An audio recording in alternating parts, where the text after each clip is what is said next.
convocatorias y nuestras invitaciones para la cardio, para nuestro director ejecutivo y pues para nosotros como directores legales de las IPS es muy importante este tema.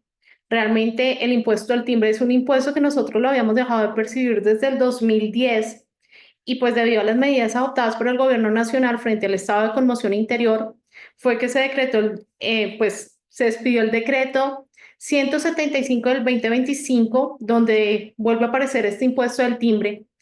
Y creo que nuestra responsabilidad como abogados, como contadores y como asesores de nuestras compañías es conocer cómo nos impacta esto.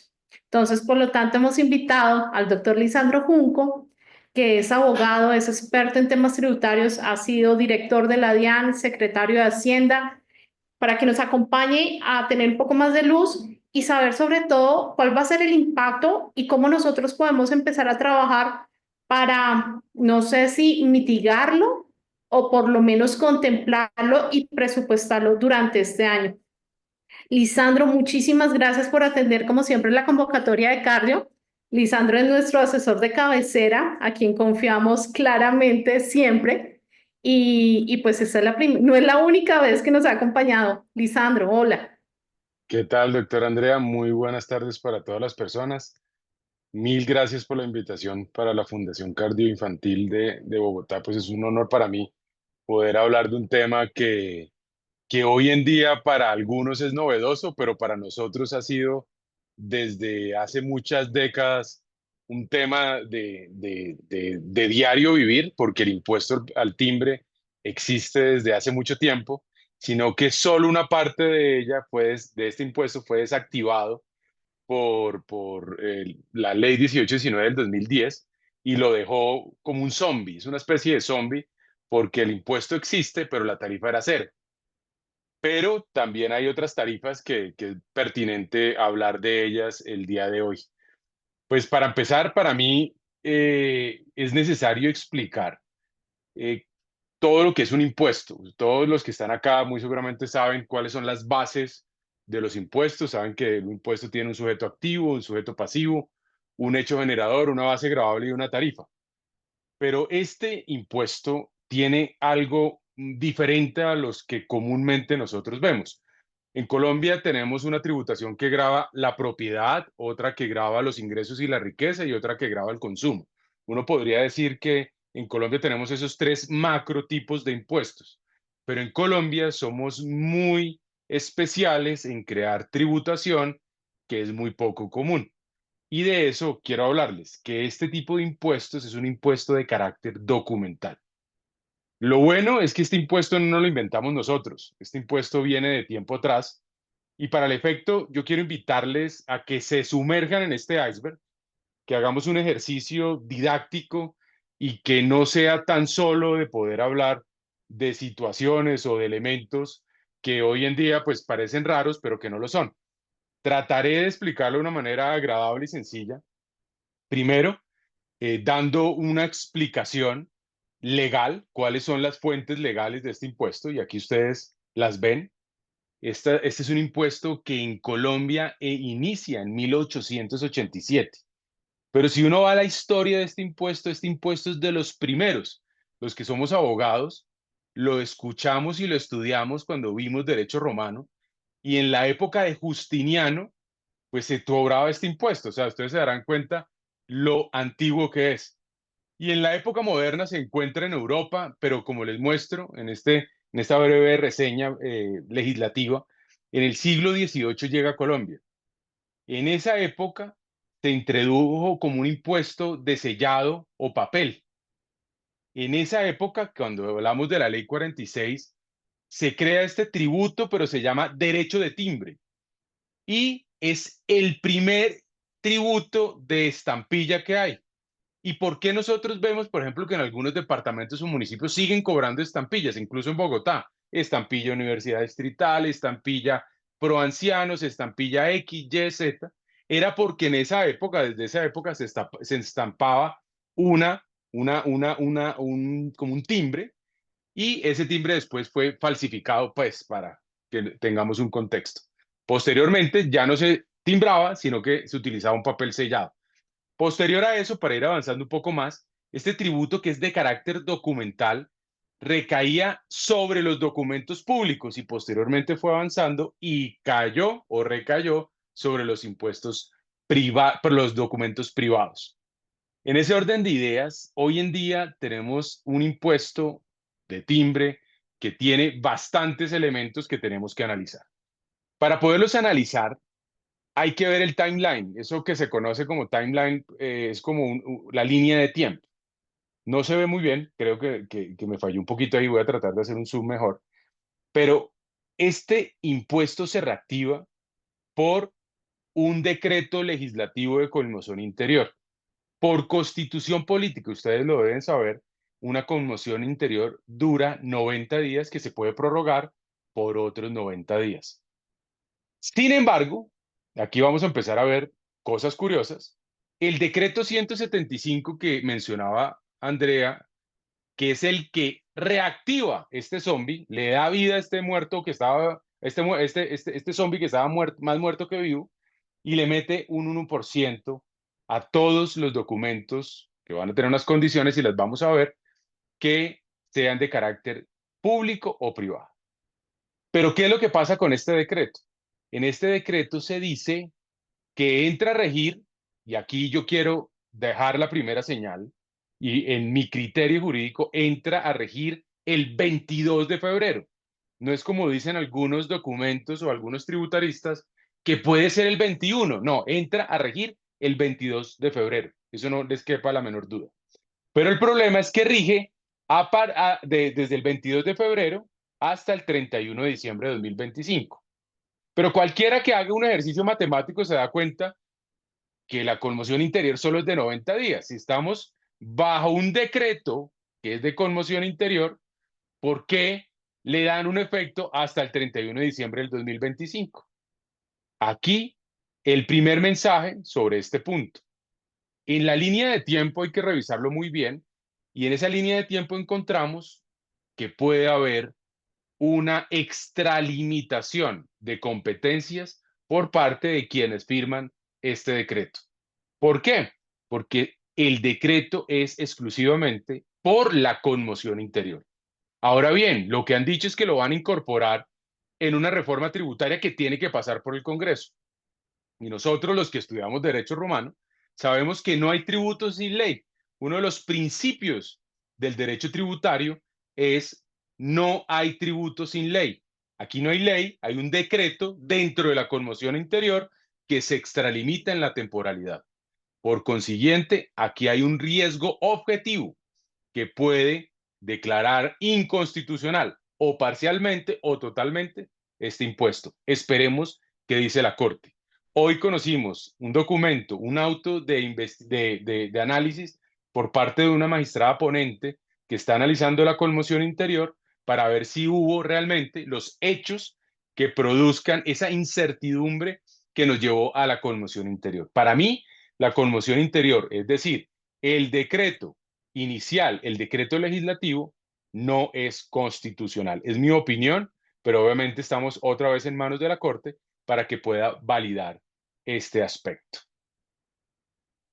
Retomando el tema de las fuentes legales, encontramos que la mayoría está circunscrito al estatuto tributario y otra parte está circunscrita al decreto reglamentario en materia tributaria o bien conocido como DUR. También hay que ver el Código de Comercio. Entonces, ya entrando en materia, descifrando este ejercicio, nosotros tenemos que contarles lo siguiente. En este caso, para que ustedes entiendan, la palabra documental, estamos hablando de que es un impuesto de carácter documental. Documental significa que es un tributo de carácter indirecto, es decir, no me importa quién firma. Y vamos a detallar ahora los sujetos pasivos.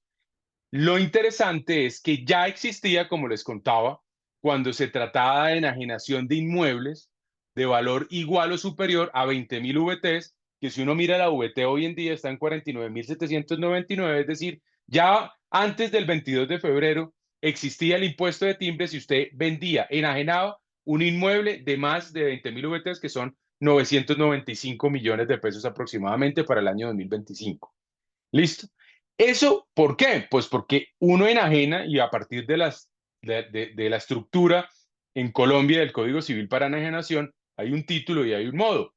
Y dado que la escritura es un documento público, pues ahí hay un impuesto de timbre frente a esta enajenación. Siempre es importante recordar lo siguiente. La enajenación lleva a otros impuestos exactamente iguales al impuesto de timbre, como lo es el impuesto de registro. Cuando usted enajena un inmueble, usted tiene un impuesto de timbre cuando es superior a 20.000 VTs o, sin la regla de las 20.000 VTs, del impuesto de registro, que es un impuesto no nacional. Entonces, por eso es pertinente que nos vayamos a las características para que ustedes entiendan de qué estamos hablando. Entonces, lo primero es que el impuesto que estoy explicando es exclusivamente de carácter nacional. Si usted va a una notaría o si usted va a firmar un contrato con el Estado o contratos entre particulares, ahí puede llegar a haber un impuesto de timbre. ¿Listo? Y la expresión documental ya fue definida por la DIAN, la Dirección de Impuestos y Aduanas Nacionales, estableció qué se entiende por expresión documental. Y no quiere decir eso que solo se circunscriba a el papel. Se circunscribe también a cualquier contrato que tenga carácter digital o electrónico. Incluso el concepto de la DIAN, que el número del concepto es el 39155 del 2000, establece que también puede ir a los contratos o documentos que sean digitales, cintas de grabación o cualquier otra forma de expresión de carácter representativo o declarativo. Ese es el concepto que posteriormente también fue avalado por otro concepto en el año 2001, que es el 075-894-984 para quienes están tomando nota. Repito, 075-984 del 2001. Viene otro punto. Ya entendemos que es nacional, que es documental. Ahora vamos a ver su condición de indirecto. Ser indirecto tiene un problema y es que no me importa la capacidad contributiva del sujeto pasivo, es decir, no me importa quién está al otro lado, si tiene o no tiene con qué pagarlo. Debería tenerlo porque es sobre el valor del negocio jurídico que estamos documentando. Asimismo, en ese componente indirecto, lo que establece las reglas de este impuesto es que se causa respecto de documentos privados y de instrumentos públicos que se otorguen o se acepten en el país. Dicho de otra manera, no me importa que se firmen en el exterior, porque una de las planeaciones que están saliendo por estos documentos es dentro de la globalización, vámonos y lo firmamos en Panamá, lo firmamos en México, lo firmamos en Argentina y no tiene aplicabilidad en Colombia. Falso. Lo puede firmar donde quiera, pero si se ejecuta en el territorio nacional, se paga en el territorio nacional. No hay lugar a que, por eso es indirecto, a que se entienda que si lo firmo en el exterior voy a tener exención o excepción de este impuesto. Entonces, también esa causación es instantánea, ¿listo? Y aquí tenemos que ver un tema muy importante que voy a tenerme también en este punto, citando específicamente las normas. Todo esto que les estoy contando es la introducción. Si usted no es tributarista, si usted no está en la parte fiscal, si usted no está en la parte contable, estoy seguro que la está pasando mal, porque como les decía, este impuesto no solo es antiguo, sino que es un poco enredado de entender. En este caso, las alarmas se prenden porque en el año 2010 la tarifa se redujo. ¿Y se redujo a qué? Al 0% para documentos privados. El decreto 175 del 2025 establece una tarifa del 1% a partir, insisto, del 22 de febrero del 2025. ¿Listo? Pero tienen que entender y pueden haber confusiones en donde les estén diciendo, no, pero es que también hay unas tarifas que son del 1.5, hay otras tarifas que son del 3 y hay incluso una tarifa que sigue siendo del 0. En ese caso, vamos a detenernos a explicar cada elemento. Y entonces tenemos que aclarar que esta nueva tarifa no afecta el gravamen previsto para los documentos que eran elevados o que son elevados a escritura pública frente a la enajenación de inmuebles. Insisto, cuando son por valor igual o superior a 20.000 VTs. Entonces, eso cuando yo voy a enajenar, ya es otra cosa, ¿listo? Pero aquí sí vamos a detenernos cuando se causa ese 1%. Voy por partes. El impuesto de timbre se causa por la enajenación, el zombie, para ser muy coloquial, cuando hay estampillas o timbres en pasaportes o documentos específicos y para títulos valores. El único que estaba dormido es el zombie, ¿listo? Pero hay 4 compartimentos que vamos a estudiar. Hay que entender también que las normas reglamentarias sí existen. Es decir, si usted tiene dudas sobre este nuevo impuesto, que no es nuevo, sino que se reactiva la tarifa, hay ya una gran cantidad de conceptos jurídicos por parte de la DIAN que le pueden ayudar a entender. Y parte del ejercicio que estoy haciendo yo hoy en esta charla es devolverles a ustedes un poco lo que hemos revisado desde mucho tiempo atrás de estos conceptos jurídicos. ¿Listo? Sigamos con la presentación. Sujetos pasivos. Los encontramos en el artículo 515 y 519 del Estatuto Tributario. Entonces, ojo con esto, y aquí me devuelvo por lo siguiente. Una cosa son los sujetos pasivos y otra cosa son los responsables. ¿Listo? Entonces vamos, es a quien debe pagar. Lo primero que hay que decir es que tienen que pagar las personas naturales con calidad de comerciantes, que en el año grabable anterior hubieran obtenido ingresos o tengan un patrimonio bruto superior a 30.000 VTs. La VT de 49.799 lo multiplicamos por 30.000, nos da 1.493.970.000 pesos. Primera condición, si usted es una persona natural con calidad de comerciante que tiene un ingreso o un patrimonio de 30.000 VT, bienvenido a pagar este impuesto. Segundo, sigo insistiendo en el artículo 515 y 519. Las personas jurídicas o sus asimiladas, ¿listo? Eso es importante. ¿Por qué es importante? Porque hay muchos contratos, que los vamos a ver de fondo, que se entienden asimilados por las personas jurídicas. Lo vamos a explicar. También están las entidades públicas, salvo algunas excepciones. Y el cuarto sujeto pasivo es aquel a cuyo favor se expida o otorgue o se extienda un documento. Queda bastante general. Pero vamos a verlo por partes. Aquí hay una condición que es una condición subjetiva. Y es que en esa condición subjetiva lo vemos en el artículo 519 y dice que se establecen, perdón, yo saco aquí mi estatuto, que se establecen cuando los sujetos pasivos suscriben, otorgan, giran, aceptan, emiten un documento. ¿Listo? Entonces, miren los verbos rectores. Otorgan, giran, aceptan, emiten o suscriben un documento. Segundo, hay una cláusula residual y es que no me importa la naturaleza del sujeto pasivo. Este es el que va a pagar el impuesto. Pero hay también una condición, siempre que no esté exceptuado. ¿Por qué? Porque vamos a ver más adelante las excepciones. En pocas palabras, viendo ustedes estas condiciones de quienes deben pagar, personas naturales, jurídicas, entidades públicas, ¿qué nos encontramos? O sus asimiladas, es decir, asimiladas también encontramos entidades sin ánimo de lucro. Entonces, aquí también, ¿qué encontramos? Encontramos a los fideicomisos o patrimonios autónomos, porque muchos dirán, yo me monto un patrimonio autónomo y que me firme por ahí. Los trusts, los fondos de capital privado, los fondos de inversión colectiva o cualquier otro vehículo de inversión que tenga una coincidencia con una persona natural o jurídica o una entidad de derecho público no exceptuada. Ellos deben pagar este impuesto de timbre.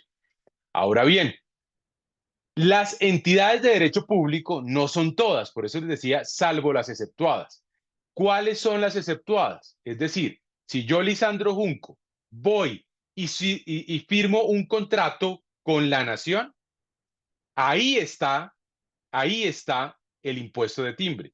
Pero si la nación es la que firma, a ella no paga el impuesto de timbre, es decir, cuando hay una confusión entre sujeto activo y sujeto pasivo.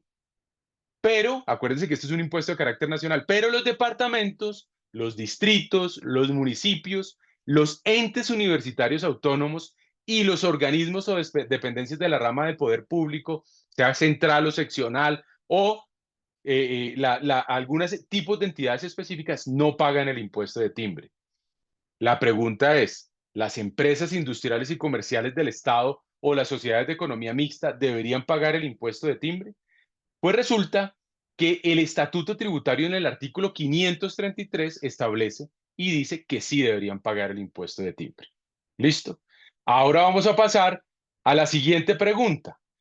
¿Quiénes son los responsables? Es decir, ¿quiénes son los agentes de retención? Eso significa que no es igual quien paga el impuesto, es decir, no es igual al sujeto pasivo, y lo que estamos viendo es quiénes son los que pagan, perdón, quiénes son los que retienen el pago del impuesto. Antes de ver quiénes son los que retienen el impuesto, quiénes son los agentes de retención, es pertinente aclarar algo muy importante, y me lo preguntaba antes de dar la charla a Andrea. ¿Es deducible del impuesto a la renta este tributo? La respuesta es sí. Todo lo que usted pague del impuesto de timbre es deducible en virtud del artículo 115 del Estatuto Tributario. No hay excepción. Deducible, no descontable. ¿Cuánto se puede deducir? ¿El 50, el 20, el 30%? No, el 100%. En pocas palabras, si ustedes recuerdan en pandemia, a mí me tocó vivir la pandemia trabajando en el gobierno pasado, a nosotros nos decían, acuérdense que nosotros estuvimos bajo un estado social especial dentro de los estados de excepción que se llamaba estado de excepción por emergencia social, económica y ecológica. Es un tipo especial dentro de la Constitución. ¿Por qué nosotros nunca establecimos un impuesto de timbre? Básicamente, pues porque era pegarnos un tiro en el pie, porque eso va en contra del impuesto a la renta. Entonces, este impuesto es un impuesto que técnicamente termina pagándolo la nación a través del impuesto a la renta. Lo que gana en este momento es la caja. ¿Listo? Pero veamos entonces quiénes son esos responsables o agentes de retención. Entonces, el Estatuto Tributario menciona en el artículo 518 y también en el decreto 1625 de 2016, el artículo 14124, quiénes son los responsables o quiénes son los agentes de retención. Acá viene el primer mensaje. ¿Dónde se paga? Acuérdense que yo les decía que como ya existía, no necesitamos nuevos formularios. Se paga en el mismo formulario 350 de retenciones en la fuente. Hay una celda que dice, o una casilla que dice, impuesto de timbre. Entonces, en ese orden de ideas, ustedes pueden presentar ya, porque ya entró a regir hace 3 días, el pago de las retenciones que se prediquen o se practiquen. Ojo con esto, si ustedes no practican la retención, van a ser susceptibles de fiscalización, liquidación, sanciones e incluso de posible tipo penal de omisión de agente de retención. ¿Listo? Entonces hay que poner a hacer esa retención. ¿Quiénes deben asumir económicamente el impuesto? ¿Quiénes son los responsables? Ya lo dije. ¿Qué pasa si a un documento intervienen, por ejemplo, lo que vimos ahorita, personas no exentas y una entidad exenta? ¿Qué pasa en esos casos? Pues se paga proporcional. Ojo con eso, porque lo que nos dicen los conceptos, hay un concepto de la DIAN, o perdón, ni siquiera un concepto, el artículo 533, es que cuando hay esa mixtura entre personas no exentas y personas no exentas, es decir, un sujeto pasivo o un responsable y una entidad exenta, se debería pagar, pero proporcionalmente. ¿Listo? ¿Qué pasa? Bueno, vamos más adelante y más adelante les voy dando como casuísticas para que ustedes entiendan. Pero vamos a ver quiénes son esos responsables de este tributo, quiénes son los agentes de retención. Ojo con esto. Las personas naturales, las personas jurídicas y asimiladas que reúnen las condiciones mencionadas y que intervengan como contratantes, aceptantes, emisores o suscriptores en los documentos. Segundo, los notarios de las escrituras públicas. Y acuérdense lo que hablábamos de las enajenaciones, pero también con este nuevo artículo, con este nuevo decreto, de los documentos privados. Tercero, las entidades públicas del orden nacional, departamental o municipal. Cuarto, los agentes diplomáticos del gobierno colombiano por los documentos otorgados en el exterior. ¿Listo? ¿Se acuerdan que hablábamos de 4 compartimentos? Ahí los vamos descubriendo cuáles son esos 4 compartimentos.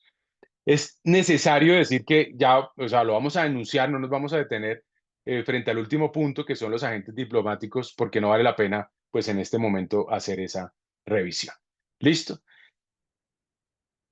Si nosotros revisamos, eso es lo que dice el artículo 518, eso es lo que dice el artículo 518, y viene el primer comentario de los responsables. El primer comentario es que en los responsables hay 2 artículos que hay que revisar, el 518 y el decreto reglamentario. En ese 518 dése cuenta que no vemos un sujeto pasivo que hoy en día podría estar. ¿Quiénes son? Los contribuyentes del régimen simple. No están ni en el sujeto pasivo, no están como responsables del impuesto y tampoco tienen que hacer agentes de retención. Por consiguiente, si usted es contribuyente del régimen simple de tributación, tranquilo, que usted no va a pagar impuesto al patrimonio. Es un descuido que tuvo este decreto dentro del estado de excepción. Una de las chambonadas, si se puede decir, porque como no saben cómo funciona el simple, no lo metieron. Debería estar, pero no lo metieron. Ahora bien, el decreto que les mencioné, ustedes ven ahí el decreto 1625 del 2016, extiende los agentes de retención. ¿Y cómo los extiende? Dice en el artículo 14124 que además de los notarios, también las entidades vigiladas por la superfinanciera deben hacer la retención. También las entidades de derecho público, incluyendo las empresas industriales y comerciales del Estado y las sociedades de economía mixta. También las personas jurídicas, también las sociedades de hecho. Listo, ya habíamos hablado de las personas naturales en el artículo 518. Ya habíamos hablado de los agentes diplomáticos, pero claramente por el tema de títulos valores entran los bancos, por ejemplo, en el tema de impuestos que corresponden a los cheques, los almacenes generales de depósito por los certificados o bonos de prenda y las entidades de cualquier naturaleza cuando se trata de la emisión de títulos nominativos al portador. Entonces, aquí vemos quiénes son los agentes de retención o responsables. Importante que tengan en cuenta, y ustedes preguntarán, así como hay retenciones, hay autorretenciones en el impuesto a la renta, ¿aquí también se predicaría la autorretención? La respuesta es sí. Aquí habría autorretención. Y lo vemos en el artículo 532 del Estatuto Tributario. ¿Y qué dice el artículo 532? En los contratos de concesión de obra pública o de servicios públicos domiciliarios se debe aplicar la retención a título de impuesto de timbre y será el valor de los pagos o abonos en cuenta recibidos en cada mes en virtud de la concesión. ¿Listo? Entonces, ¿hay autorretenciones? La respuesta es sí. ¿Listo? Parece sencillo cuando hablan de impuesto de timbre, pero si ustedes se están dando cuenta que es bastante complejo. Antes de entrar al hecho generador, yo tengo que aclararles lo siguiente. Dentro de las obligaciones que tienen los responsables y los sujetos pasivos, es decir, a quien les están reteniendo, está la obligación tanto de exigir como de emitir los certificados de retenciones practicados. ¿Listo? ¿Cuáles certificados? Se puede tener un certificado anual o se puede tener un certificado por cada pago o por cada hecho generador o causación del impuesto. ¿Listo? Entonces, no solo es que me va a costar plata, sino que me va a generar costos de cumplimiento adicionales. ¿Los software de contabilidad están parametrizados para hacer esos sistemas? Dependen. Hay algunos que sí, hay algunos que no. ¿Listo? Entonces, si no, tienen que hacerlos de manera manual. Más desgaste.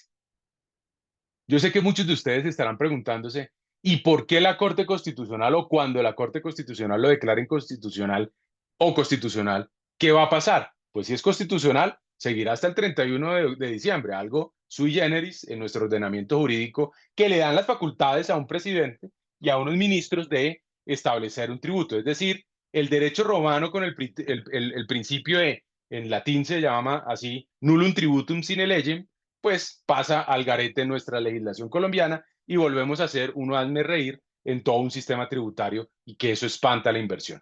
Pero si es declarado inconstitucional, ustedes dirán, ¿me devolverán la plata? La respuesta es, depende del efecto que le quiera dar la Corte Constitucional.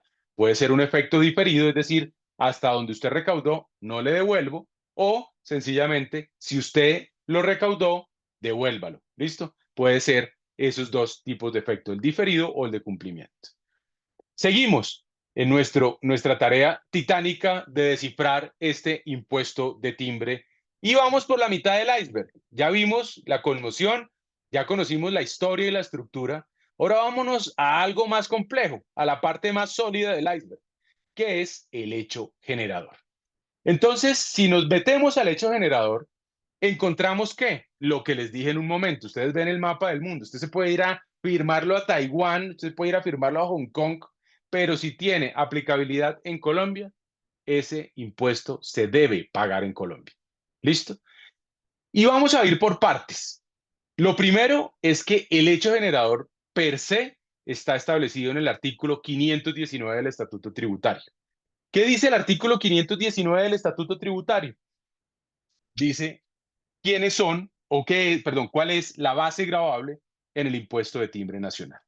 Y establece varias tarifas. Los que tengan el estatuto por ahí se van a dar cuenta que hay varias tarifas. Está la tarifa del 0, 1.5 y el 3%, pero también está la tarifa del 1% reactivada. Y también está la tarifa de los cheques, de los bonos nominativos, de los certificados de depósito, de las garantías otorgadas. Y también encontramos lo que vale emitir el impuesto, lo que cuesta el timbre cuando se expide una visa a un extranjero. ¿Listo? Pero vamos al básico, al artículo 519. En el artículo 519 encontramos que el hecho generador es el otorgamiento o aceptación de instrumentos públicos, uno, y documentos privados. Dentro de los documentos privados viene un tema muy, muy interesante que incluimos ahí los títulos valores. Los títulos valores y la factura electrónica para los que me están viendo, que son expertos en factoring electrónico, si es una factura electrónica que tiene el carácter de título de valor, iría a impuesto de timbre. ¿Eso qué hace?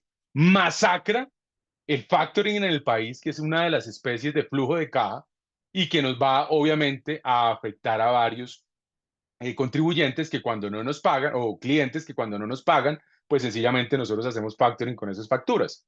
¿Por qué? Porque no es solo la venta, sino que tengo que hacer el sello o el timbre, es decir, el impuesto. Importante e insisto, acá ocurre cuando se ejecute, no se firme, se mire, se diga, se negocie, no, cuando se ejecute total o parcialmente en el territorio nacional y genere obligaciones dentro del territorio nacional.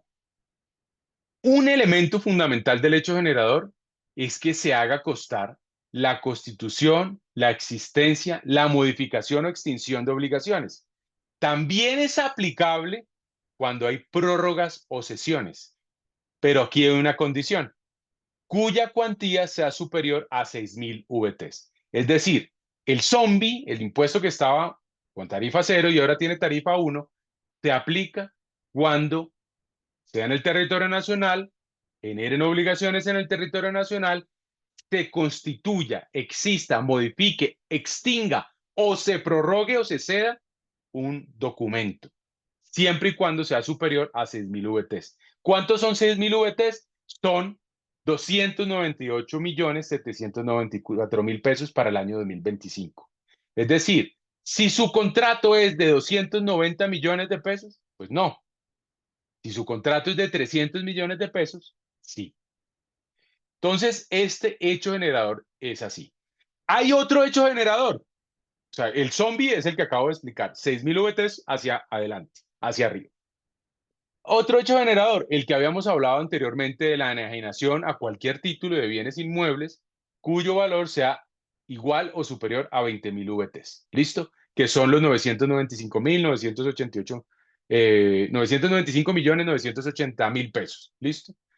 Pero también se causa cuando hay documentos privados enunciativos, y eso lo vemos en el artículo 521 del Estatuto Tributario, que hace referencia a ciertos tipos de documentos, como los cheques, los bonos nominativos, los bonos al portador, certificados de depósito, garantías otorgadas por los establecimientos de comercio, y también se causa para otros documentos que están en el artículo 523, como concesión de explotación de bosques, como licencias para portar armas de fuego, si hay alguna empresa de vigilancia o seguridad privada, si tienen licencias para portar armas de fuego, tienen que pagar 6 VTs y la renovación son 1,5 VTs. Es decir, también hay impuesto timbre específico para ciertos sectores.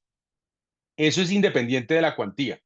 Y también tenemos un impuesto de timbre para los documentos establecidos en el artículo 524, que hace un momento lo mencionaba, que es las visas que se emiten a los extranjeros. Ese realmente no nos dolería a nosotros, pues porque a menos que haya algún extranjero por acá.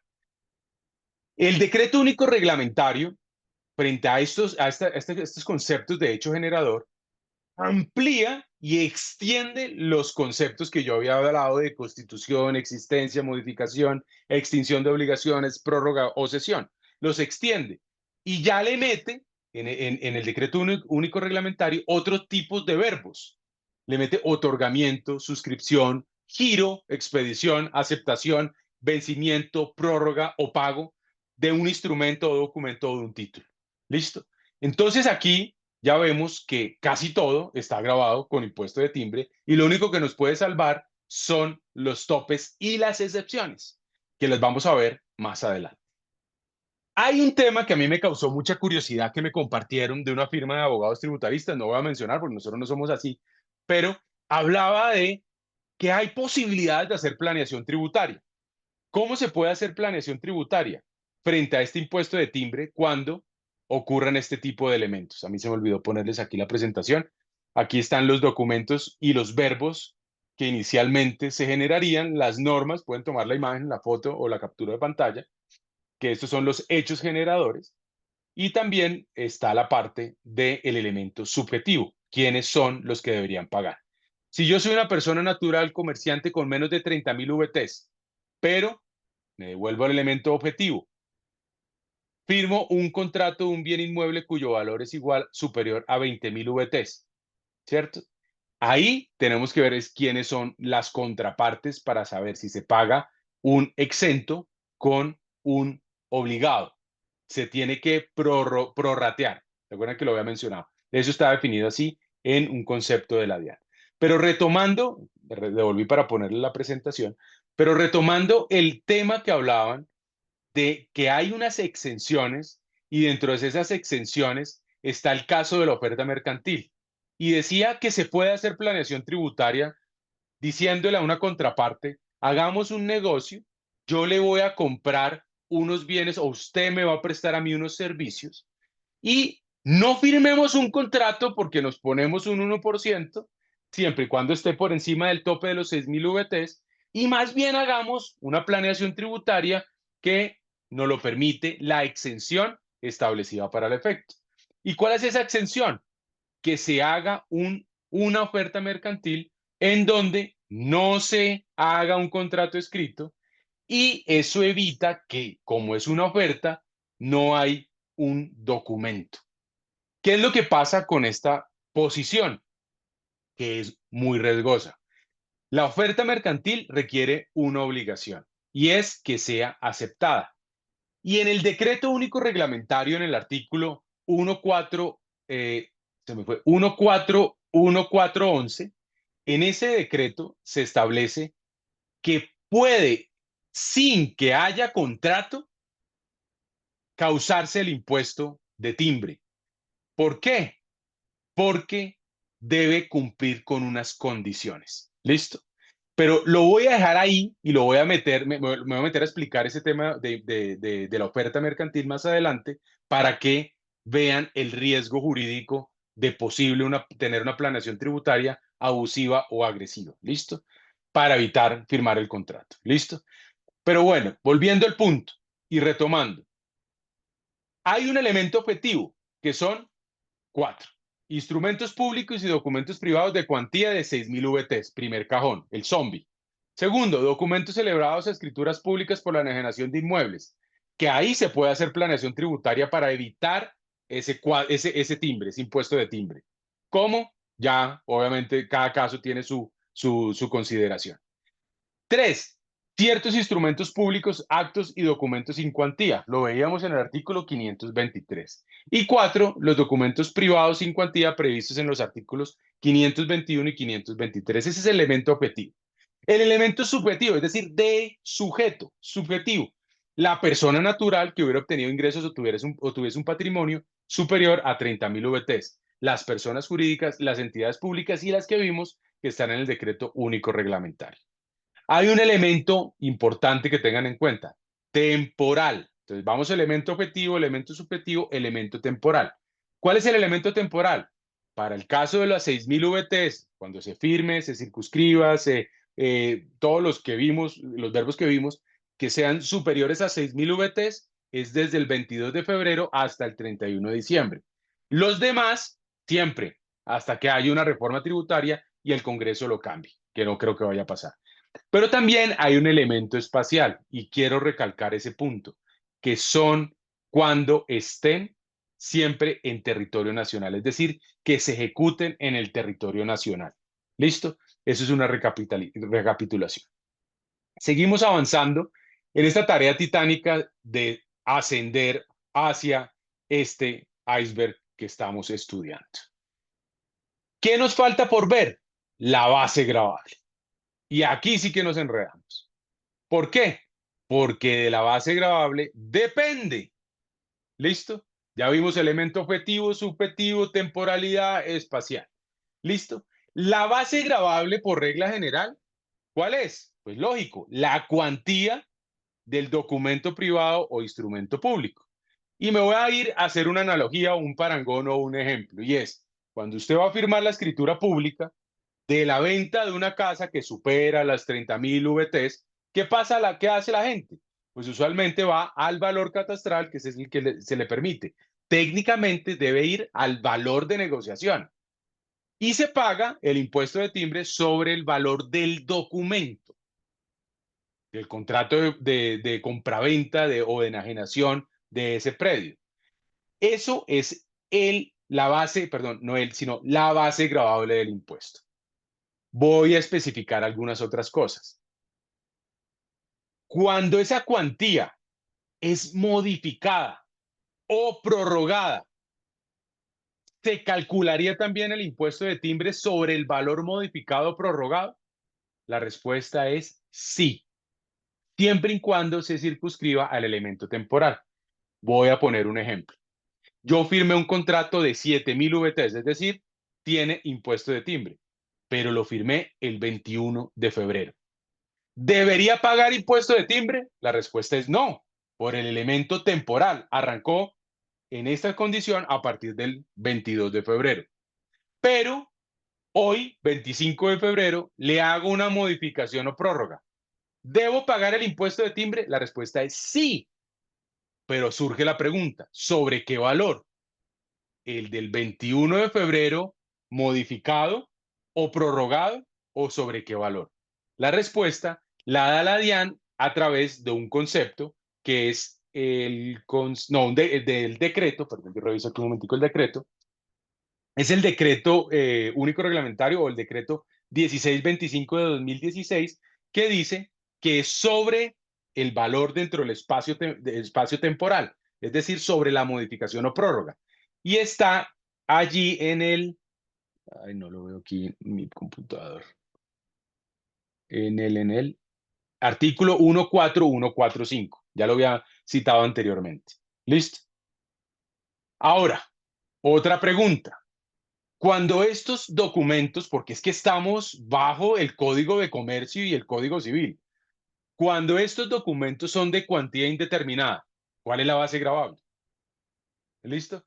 Entonces, la DIAN también en un oficio, no es un concepto, sino un oficio, en el número 1294 de 1997, acuérdense que este impuesto existe hace mucho tiempo, 1294 de 1997, la DIAN dice, ojo, es sobre el valor que en algún momento se llega a determinar. Si es por valor indeterminado, pues no. Y uno de los ejemplos es el contrato de leasing. Ustedes saben que el contrato de leasing, usted paga unos cánones, ¿cierto? Y al final tiene un contrato de opción de compra. Ese contrato de arrendamiento financiero está grabado con impuesto de timbre del 1%, siempre y cuando sea mayor a 6.000 VTs. En ese orden de ideas, se debe pagar el impuesto de timbre, ¿listo?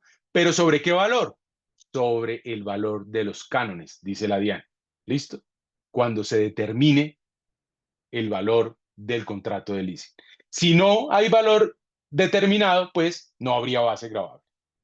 Otro punto, los contratos de concesión de obra pública o de servicios públicos domiciliarios. Aquí la DIAN ha dicho, y a través de varias respuestas específicas, que se debe aplicar lo que está establecido en el artículo 532, es decir, depende de factores que se van determinando a medida que se desarrolla el contrato. ¿Listo? Por ejemplo, ¿cuánto vale un contrato por construcción de carreteras? Entonces ahí se va estableciendo la cuantía, ¿listo? Dependiendo de la naturaleza del contrato. Pero también estamos dentro del Código de Comercio y en el Código de Comercio encontramos nosotros contratos de ejecución sucesiva. ¿Cuál es la cuantía? ¿Cuál es la base? Pues la cuantía es el valor total de los pagos periódicos, ¿listo? Para que vayamos viendo. También hay unos contratos que tienen duración indefinida. Entonces yo hago un contrato de duración indefinida. ¿Qué dice la DIAN? Se tomará como cuantía la correspondiente a los pagos durante cada año. Es decir, hago un corte y me paga el 1% por cada año. Eso es importante mencionar porque hay reglas para contratos de fiducia mercantil, para contratos de mandato, para contratos de colaboración empresarial, contratos en moneda extranjera, que se debe determinar según el cambio oficial en el momento en que el impuesto se hace efectivo, es decir, se firme o se gire o se modifique. También para contratos de suministro de combustible, pero es importante mencionar que todo, obviamente, tiene una tarifa.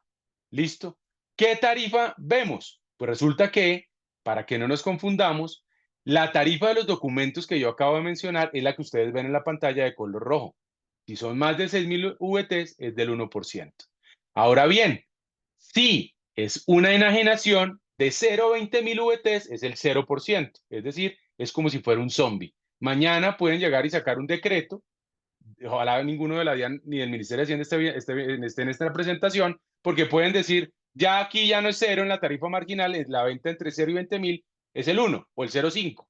Y lo podrían hacer dentro de las facultades constitucionales del estado de excepción de conmoción interior. Y tenemos las tarifas especiales que las mencioné para títulos valores que están en el artículo 521 y la de los pasaportes o visas que están en el artículo 524. Sigo avanzando porque ya se me está haciendo tarde.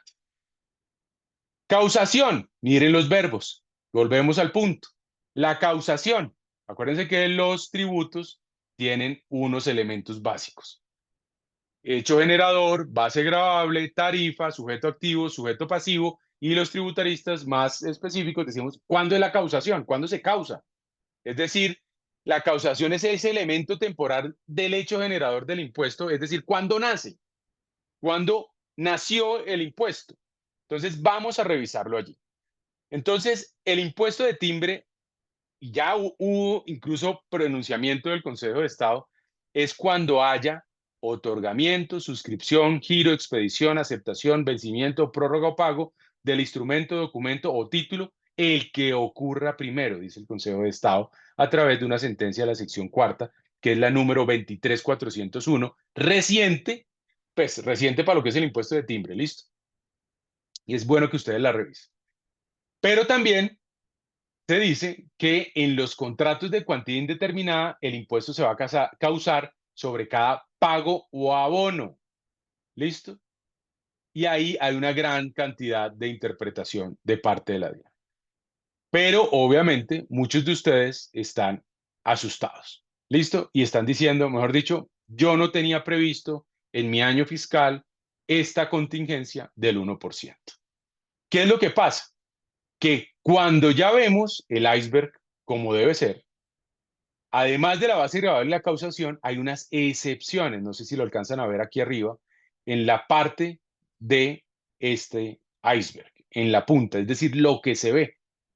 Y en esta punta, ¿qué vemos? Primero que las excepciones están establecidas en el artículo 530 y esas excepciones, si ustedes las leen, son muchísimas, son más de 50.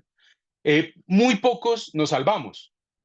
O sea, son, por ejemplo, las facturas cambiarias, siempre que el comprador, el vendedor, el transportador, el remitente, el cargador, tal, tal, tal, tal. Son cosas súper complejas. Los contratos de cuenta corriente bancaria, la apertura de tarjeta de crédito, los comprobantes de certificados. Pero yo sí me quiero detener en esa especificación que hacen algunos de hacer planeación tributaria. Creo que es el numeral 52, ya les digo bien qué numeral es el numeral 52 que dice las órdenes de compra o venta de bienes o servicios y las ofertas mercantiles que se aceptan con ocasión de la expedición de la orden de compra o venta. Entonces, muchos dicen, ojo, aquí hagamos una orden de compra de bienes o servicios y no firmemos ningún contrato. Es decir, que nuestro documento sea en virtud a la exención del numeral 52.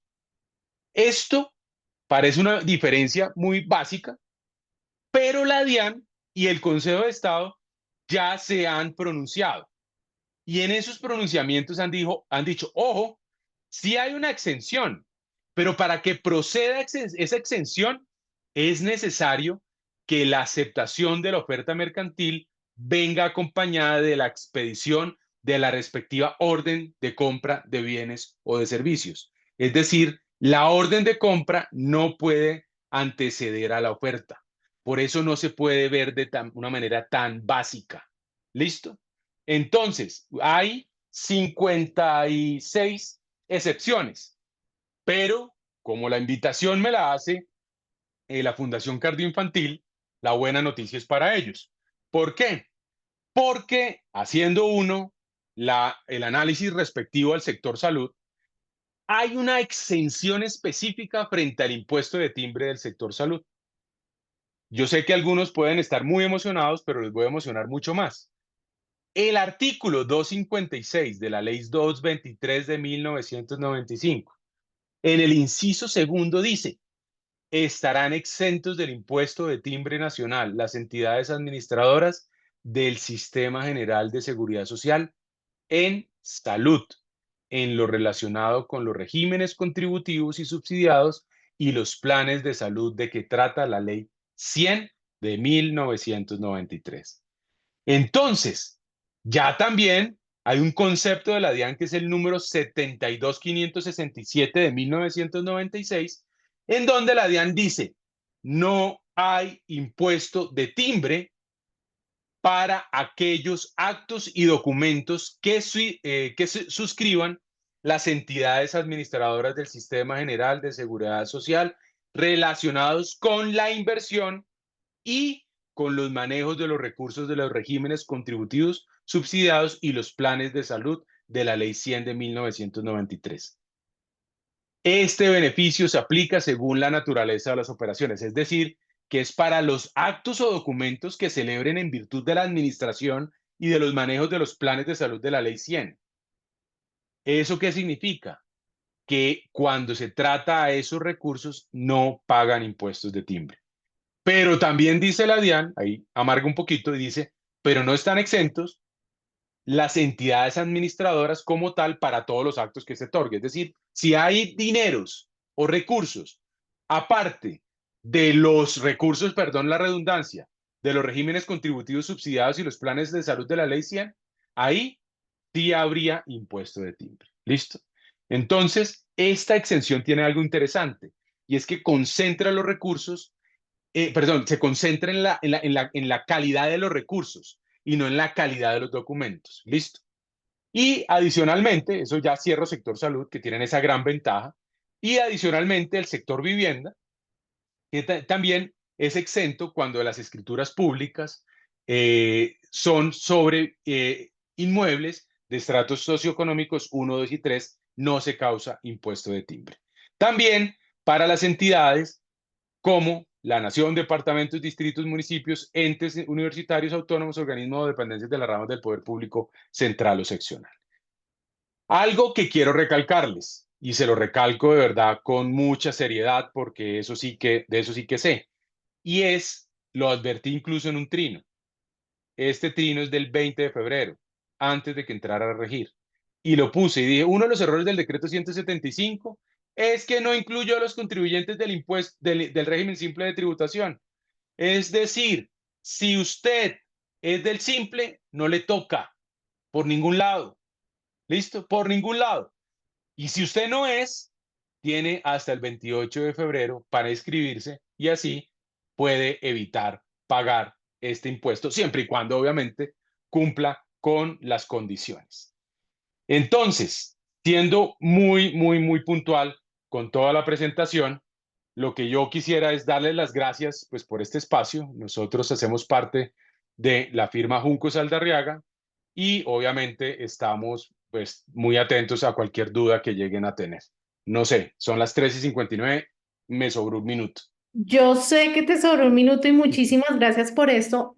Solo dos cosas muy puntuales. Medicinas prepagadas, planes complementarios, ¿no están dentro de esa excepción? Tú lo sabes muy bien que eso no hace parte de los Ujú. recursos que hacen de parte de los planes de salud de la Ley 100 de 1993. Listo. Siguiente pregunta. Hago un contrato con un proveedor de equipos biomédicos. ¿Cómo se declara ese impuesto? ¿0.5 para uno y 0.5 el otro? ¿O cómo es esto? Y son equipos biomédicos y está dentro del plan de salud de la Ley 100, no tiene timbre. Ok. Entonces te lo cambio. ¿Qué son las Tecnología. cuatro? Sí, yo No, sé, igual. te lo cambio. No, todo Dime lo que esté uno donde, ¿cómo relacionado. lo deberíamos pagar? La norma es absolutamente clara y lo que ha dicho la DIAN en el concepto que les mencioné es que no pagan cuando se trate de recursos administrados por el Sistema General de Seguridad Social en Salud. Si tú vas a comprar un software específico de inteligencia artificial para determinar enfermedades cardiovasculares, eso hace parte del Sistema General de Seguridad, Sistema General de Seguridad Social en Salud. Entonces, ¿qué es lo que hay que hacer? Pues en las planeaciones que ustedes tienen que hacer es determinar cuáles contratos van por este régimen, como por este beneficio, y cuáles no. ¿Listo? Entonces, es importante que los vean y tengan en cuenta también la cuantía, porque la cuantía que tendrían ahora es para el 1%. Pero dense cuenta algo, si ustedes van a comprar un predio y es de más de 30.000 VTs, así no estemos en conmoción interior y los recursos de ese predio es para construir una nueva unidad de enfermedades, no sé, pulmonares, en ese caso, Andrea, tampoco pagaría las estampillas. Perdón, no, tampoco pagaría el impuesto de timbre del 0, del 1,5 o del 3. ¿Listo? Entonces, tienen un paraguas gigante para no pagar este tributo, que era la buena noticia que les traía, pero al final. Muchísimas gracias por esto, Lisandro. Muchas gracias a todos los que asistieron. En el chat está el link para registrar asistencia. También los datos de Lisandro, si lo necesitan y tienen alguna duda, yo se los puedo compartir. Gracias por el espacio, gracias por el tiempo. Gracias, Lisandro, por ser tan puntual y feliz tarde. Que estén todos muy Hasta bien. luego, muchas gracias a todos, que estén muy bien, feliz día.